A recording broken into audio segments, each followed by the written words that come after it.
muchas veces, pero que quizá nunca se ha explicado suficientemente y a la gente le provoca cierto desconcierto. Cuando se dice la palabra consenso, sí, la gente tiende a pensar que consenso es algo positivo, es decir, que la gente se entienda, que la gente pueda reconciliarse, encontrar puntos en común. Esto la gente lo considera positivo. Aquí llamamos exactamente consenso para que la gente entienda por qué lo consideras algo tan nefasto. Simplemente porque soy uno estudioso, simplemente porque no hablo más que de aquello de lo que sé, y lo que ignoro no hablo. Y sé lo que es el consenso porque lo estudié en la historia. Una cosa, en primer lugar, el consenso político comienza como fenómeno religioso para resolver el problema de la conversión del paganismo al cristianismo. Es decir, en la época final del Imperio Romano o antes del final, ese es un problema religioso. Y segundo, Mahoma, a su muerte, tiene que haber un consenso porque si no se destrozan unos a otros. Pero esa no es la función del... Luego el consenso social es respetable y positivo. Y eso todo el mundo hablaba del consenso social, todos los grandes tratadistas, entre ellos el apellido latino Moreno, que es uno de los grandes tratadistas del consenso social.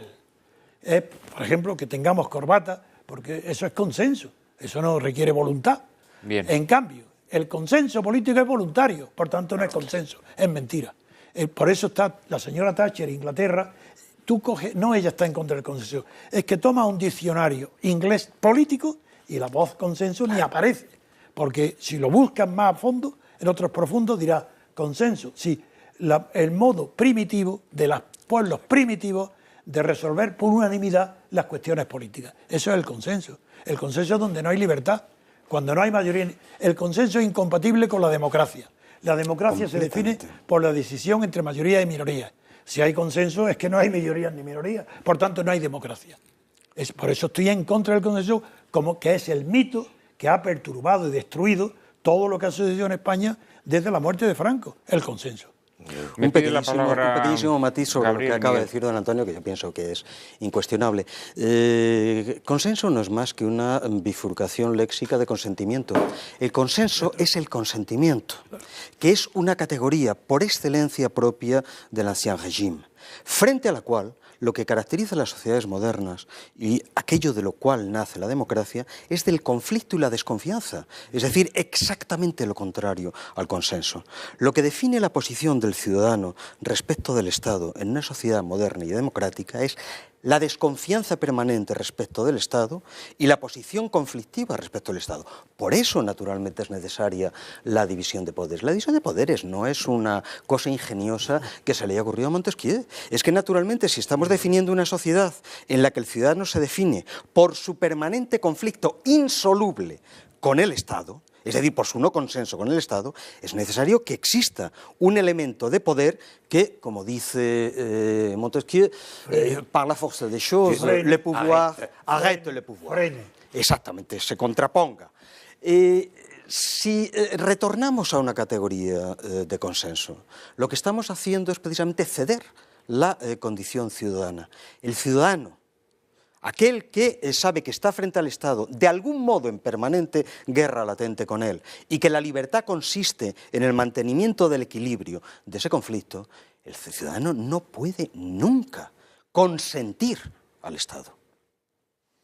Miguel, probablemente te tenga que cortar, pero sí, seguimos con el siguiente bloque. Creo que voy a ser muy breve, porque yo pensaba decir algunas de las cosas, empezando por las lingüísticas que ha dicho Gabriel Albiach, para completar lo que decía Antonio García Trevijano, pero para no repetir ya voy a intentar añadir algo más, un poco por contraste, que es lo siguiente. Precisamente porque el consenso solo tiene sentido, el consenso político, en los términos que ha dicho García Trevijano, solamente tiene sentido en el seno del mundo político moderno, es decir, en el que se encuentra el individuo frente al Estado. Acudir al consenso político es sacralizar a las oligarquías. Es sacralizar a las oligarquías.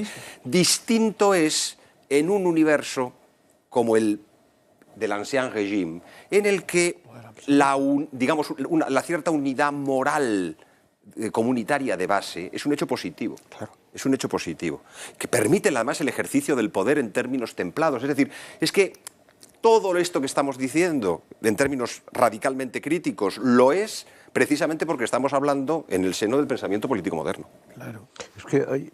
Claro, luego el consenso, a medida que han ido pasando los años, se ha ido haciendo expansivo. Es decir, de alguna manera la democracia española, o la llamada democracia española, ha ido funcionando mediante la atracción de aquellos que habían sido desterrados al consenso, ¿no? Primero en el consenso entran los partidos políticos que se constituyen en ese momento, pero es que ahora ya en el consenso ya también está ETA. Quiero decir, absolutamente. Claro. Ahora ya dentro del consenso, o sea, si ETA renuncia... Es que no puede no estar, no puede no estar. Claro, es que al final el consenso de lo que se trata es de... Eso es algo monstruoso, ¿no? Monstruoso, claro. Monstruoso, pero cuyos efectos están viendo. Vamos a hacer una pequeñísima pausa, querido Dalmacio, e inmediatamente después, a la vuelta de la publicidad, te doy la palabra. No nos abandonen, por favor. En un minuto estamos nuevamente con ustedes.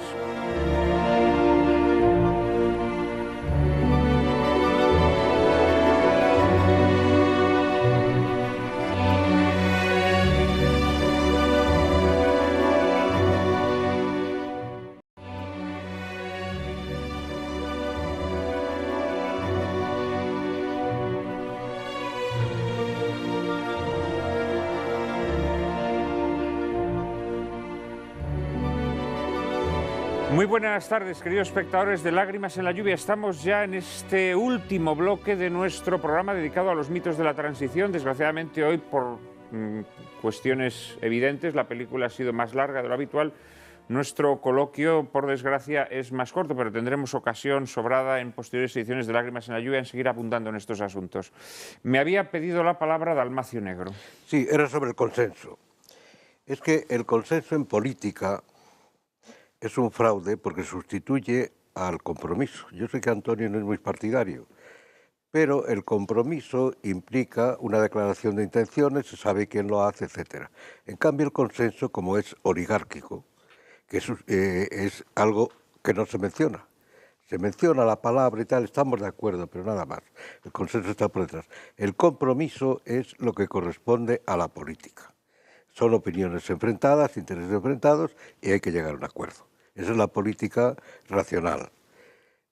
Por otra parte, el consenso, tal como se utiliza, sustituye algo que es muy grave, sustituye al consenso social, porque impone la verdad política. Y el consenso social es el consenso que se forma por la historia, por las tradiciones, por las costumbres, por la amistad, por no sé, descansa, en el fondo descansa en el sentido del pudor, etcétera, pero eso es lo que funda las sociedades. Sin consenso social no hay sociedades. Es decir, cuando unos partidos, como es el caso de España, usurpan el consenso e imponen su consenso, la sociedad se desintegra. Que yo creo que es algo que está pasando en todas las sociedades europeas en las que rige el consenso socialdemócrata, que es el que domina en todas. Y creo que lo que está pasando, las sociedades están desintegrándose. El auge del nihilismo, de que hablan los más pesimistas. Sí, claro, en una sociedad desintegrada, pues el nihilismo impera. Es que el consenso social precedente, Dalmacio, ¿no te parece que al tener una base religiosa evidente? Es que las religiones, es lo que dice, por ejemplo, Niklas Luhmann. Lo dice muy claramente, que es uno de los sociólogos principales, muerto hace unos años. El consenso político no va a sustituir. Que la fe religiosa es una cuestión personal y que es indiferente a las sociedades. Pero las sociedades no pueden vivir sin religión. Hobbes, todos los políticos, si no creen en una religión o Hobbes era creyente, pero bueno, proponen una religión civil, por lo menos. Hay un librito italiano muy interesante, no recuerdo el autor, al menos una religión civile, por lo menos una religión civil, que es lo que crea el consenso, porque la religión es la que interpreta la ley moral natural. Que todos los hombres son leyes. En cualquier caso, el consenso es moral, no es político. El consenso es moral. Eso es. Claro, es moral, no es político, claro. Y solamente evita la destrucción de quien lo cumplimenta en la medida en que exista un absoluto que opera como mediador, y ese es efectivamente el acto sagrado. Claro, curiosamente existe un consenso político y en cambio la sociedad está destruida, claro, la sociedad está enfrentada en todo. Pero en parte, porque lo ha destruido el consenso político, en otra parte ha desaparecido por otras causas el consenso moral, social. Sí, bueno, son causas más amplias, pero en España por ejemplo, concretamente, cuando eso implica que el consenso político es el que impera, la ley se convierte en fuente de la moral. Hay un hecho muy claro el con Estado de Derecho. Claro, el Estado de Derecho. El Estado de Derecho es otro de los mitos. Pero en fin, no entra aquí en el tema. Es que es algo aberrante, porque por ejemplo ahora, en las últimas semanas, pues se está hablando bastante del tema del aborto, ¿no? Eso iba a mencionar yo. ¿Sí? Ya se considera consenso político admitido que el aborto sí, hombre, un poquito menos, un poquito más suave, ¿no? De tal manera que, claro, lo que generas es que toda la gente que considera que el aborto es un crimen, prácticamente la conviertes en una masa asocial, o sea... Claro, queda fuera del consenso. En gente fuera del consenso. Y además eso se puede observar perfectamente en las sociedades europeas con el tema del aborto. Cuando se empezó a hablar del aborto, la mayor parte de la gente, pues muchos eran indiferentes, pero estaba en contra. Hoy yo diría que la mayor parte de la gente parece que va cambiando algo, pero está a favor. Y que es uno de los problemas que tienen las sociedades europeas, que el problema de las sociedades europeas es la demografía a largo plazo, es el gravísimo problema que tiene Europa, la crisis de la natalidad. Y no tiene que ver solo con el aborto, hay más causas. Sí, la moral. Pero es un problema moral, es un problema que anuncia quizá que suele suceder esas crisis demográficas históricamente cuando una civilización está ya que no tiene salvación. La gente empieza a no... Agotada, una civilización agotada. Sí, empieza la gente a no... Pero yo no pienso tanto eso porque hay mucho de artificio. Es el sistema político, el régimen político. Es el régimen político. No el sistema. Es el régimen político el que causa directamente esos efectos. Claro. No son efectos derivados de una decadencia de la sociedad. Es el régimen político el que necesita para sobrevivir esa decadencia social y moral. Claro. Esa es la diferencia. Que en buena parte es así. En buena parte es así. Por eso